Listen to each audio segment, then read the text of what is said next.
నీకు కష్టం వచ్చిందని కుంగిపోవద్దు మిత్రమా. ఆ కష్టాన్ని ధైర్యంగా ఎదుర్కోవడం నేర్చుకో. ఈ పాటికే ఇలా అయిపోతే రేపన్ననాడు ఇంకా పెద్ద కష్టం వస్తే అప్పుడేం చేస్తావు? అలాగే నీతో ఎంత డబ్బున్నా అణిగి మణిగి ఉండాలి, అహంకారం చూపించకూడదు.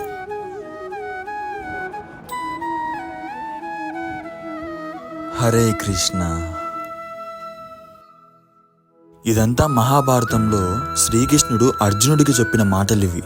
మన జీవితంలో ఒక్కసారైనా భగవద్గీతను చదవాలి.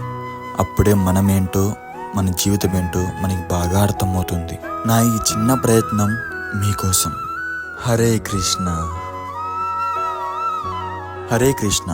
అందరికీ శ్రీకృష్ణ జన్మాష్టమి శుభాకాంక్షలు.